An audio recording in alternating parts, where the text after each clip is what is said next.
painting underneath the mower head of the C450 Moco mower conditioner that we used to mow hay with. We're going to be painting it with Easy Slide, which is a graphite based paint. These heads, because they turn so fast, if you read on the internet a lot, this is the same head that's on the self-propelled John Deere machines. That's actually, I think it's the 500 head is what it is now, but it's pretty much the same thing. It's just got 2 more turtles on it, make it 16 foot versus 14 foot. But when they hit dirt, for us in Northwest Georgia, we have a lot of fire ant hills. And so that dirt and stuff packs on these headers. And I washed this header with a pressure washer, and it did not come clean. And so in order to combat that next season and keep stuff from rusting any worse than what it is, I'm gonna put a coat of graphite on it to see if it'll help the grass not stick to it.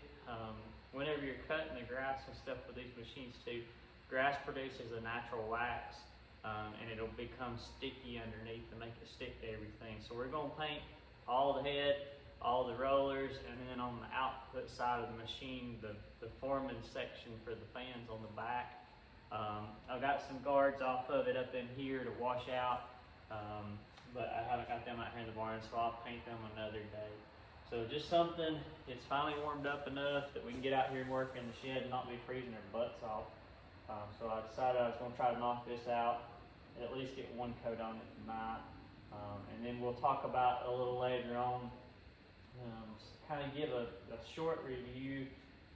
I just had 1 season underneath my belt with this mower, so we'll talk a little bit about things I liked, things I didn't like, how it ran on what we ran it on, what I wanted on a bigger tractor, that kind of stuff. So let me get my paint, my graphite paint mixed up good here, get my brush.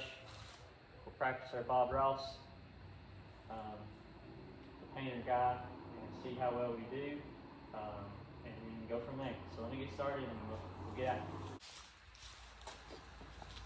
I bought this can at Tractor Supply. You can order it off Amazon.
We still got to build our rock screen for the front of this thing too. I got some conveyor belt that I pick up. Have to get me some steel to do it with.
Okay, so I got started painting.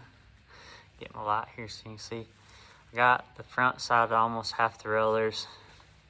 Got the other end done. Got a couple of the turtles that were clean. The back there where that green is at, where the flashlight's at, I'll get all that. I'm gonna get me a bigger brush or something to paint all that with. My little B brush is too time consuming. So paint all that back there in hopes not to rust the back out.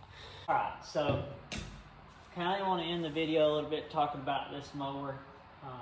I never really did talk about it this summer when we were running it. But this is a 2021 John Deere C450. It's got the V10 corrugated conditioning rollers in it, steel on steel. It's a 14-foot machine, and it'll actually take, it takes a 16-foot gate to go through easily. A 20-foot's really nice, but it's a whopper of a machine. If you're going to run down the road with it, you're probably going to want to escort. We're very fortunate. The furthest we move is to the Fort Knox farm, which is it's an 18-mile round trip from the home base farm here. So we tried to move on days that it wouldn't be bad, but the next time we move next summer, we'll use a police escort. Things I liked about the mower. This mower mowed hay. I mean, it mowed it exactly like I wanted to. It cut a day and a half of drive time down. I love the conditioner rollers that are in it for our crop application. If you're running an alfalfa crop or something like that, where you need that leaf not to shatter, that may not be the best option for you. But in the south, we have a ton of Johnson grass, and we plant the ryegrass, and so for our stemmy crops, that steel on steel conditioner set is a great set of rollers for us. The other thing I like about the steel rollers versus the rubber rollers, we farm all that floodplain ground, and so when you run rocks or sticks through it, sticks mostly, you don't have to worry about tearing that rubber up on that roller, or that's not really a wear item for us anymore. So that was great. We cut, I don't know how many, we don't really know how many acres we cut.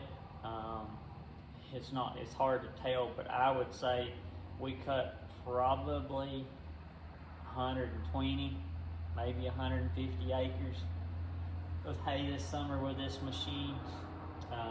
It had new knives on it when I started. It still got the same knives on it. I'll start next spring with the same set of knives that's on it.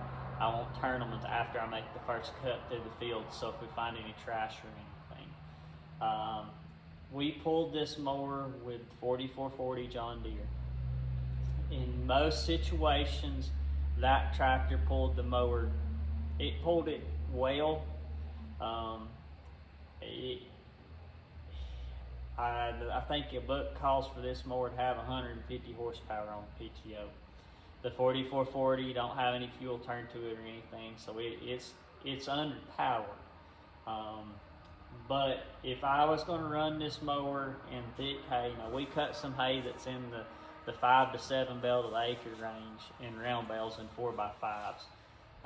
So we cut some thick hay. And if I was going to cut a lot of thick hay, I would want a 200 horsepower tractor on this mower. The one thing that I noticed, these turtles on this machine haven't been turned to where they're tossing the hay all toward the middle or anything, I don't think. But in shorter hay, I did have a little problem trying to get crop to go on through, but luckily our hay wasn't that short. Just in a few odd and end places, I'd have some pile-up issues. And if you ever hit a fire ant hill that was wet or something, you'd streak the field. But that's kind of the only thing there that I had issues with. Another thing that we ran into, it pulls hard enough on the ground that I don't know that I shouldn't run duals on the 4440. At certain times, it would want to make the tractor dog walk to the side through the field. But if it was a good dry day and the ground was dry, we didn't really have that much problem. Serviceability of the machine is great. The only thing that I wish, if you look right there in the main pivot on the top, on the cast pieces where those pivot pins are at. I wish that Deere give us a few more options for some grease zerks, but that, I think that's been a common issue with all of John Deere mower conditioners and the bigger hydro swings. But that's one of the smaller things. Overall, I really don't have any complaints of it. I would buy another one of them. And if we needed another one, I would not be opposed to having two of them. We cut 50% of our overall cut time down. We were cutting, just trying to think, over there at Fort Knox, that field's about 35 acres, and I cut that field, I think I cut it in about 3.5 hours. And so, doing the math there, we were in the 8 to 10 acre to the hour whenever we were mowing with this, which was, it's moving along pretty good. That hay was shorter hay. It fed through good. Like I said, if we could bump on up there a little faster if we had a little more horsepower to put out there in front of it.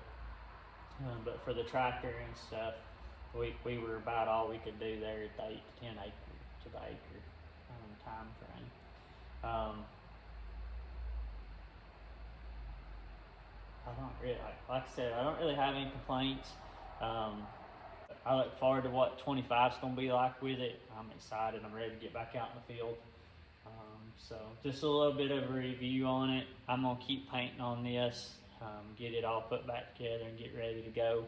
We'll have to check all the cutter bar oils and everything before we go to the field. So we'll do all that, grease everything up whenever we get it hooked back up to the tractor. So thanks for watching ENW Farms. Don't forget to subscribe to the channel if you're not a subscriber. We'd love to have you as a subscriber. And I'll go ahead and tell you this much. Everybody requested on Saturday to be able to get merchandise, the hoodies and that kind of stuff. So I went to working on that. So hopefully we're going to get some stuff together and here probably in the next month or so. I'll have us an account set up where you can go on and purchase that stuff if you'd like to purchase it. But we're going to start out with shirts, hoodies, and stickers. And that's what we're going to start with. And then we'll have hats too. And then we'll build off of that, see how it goes. So thanks for watching. Hope